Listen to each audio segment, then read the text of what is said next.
Today we're delving into a fascinating hypothetical. What if we systematically graded each U.S. state's senators, governors, mayors, and all executives beneath them on their job performance? Guest, can you walk us through the rationale and potential impact of such evaluations? Absolutely. Grading public officials on handling their functions, responsibilities, and population defense could foster greater accountability. By naming each office holder, noting their party, service dates, and assigning grades, citizens could make more informed choices. This echoes how schools use report cards to highlight strengths and weaknesses only here. The students are elected leaders. That's a vivid analogy. Transitioning from education to politics, what criteria would you consider vital for grading, especially given the vast differences in roles between a senator and, say, a city administrator? Great question. For senators, we might assess legislative effectiveness, committee participation, and advocacy for state interests. Governors could be judged on crisis response like during hurricanes or fiscal management. Lower-level executives would be graded on local ordinances, public safety, and community engagement. Each position requires a tailored rubric, much like different courses have unique grading schemes. Before assigning any grades, gathering accurate information is crucial. Guest, what sources could we rely on to collect details like office holders' names, parties, and term dates? Official state and city government websites are primary sources. Nonpartisan resources like Ballotpedia or the National Governors Association provide up-to-date lists of office holders, their parties, and term timelines.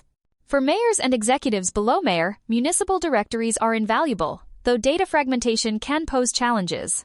Fragmentation is a real obstacle, especially in cities with overlapping jurisdictions. Are there existing models or platforms that have successfully aggregated this scale of political data?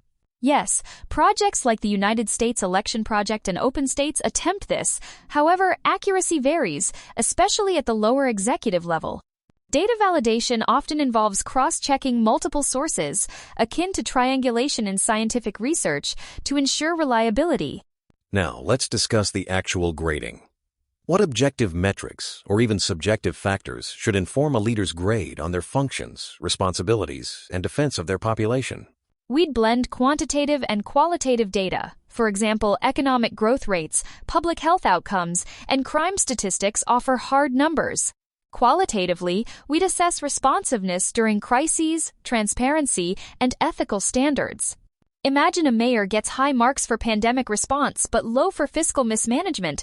Their grade might average out, similar to a student excelling in math but struggling in English. That makes sense. How do we account for external factors like natural disasters or federal policy changes that might skew a leader's apparent performance? Adjustments are essential. Just as standardized tests sometimes account for socioeconomic status, leadership grades should factor in uncontrollable events.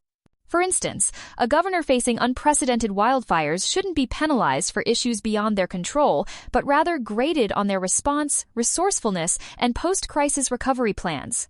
Let's transition to the final piece. Using these grades to forecast re-election prospects. How might a leader's report card influence their chances if they choose to run again? Historical trends suggest that incumbents with high approval ratings analogous to an A grade are re-elected about 80% of the time, according to Pew Research.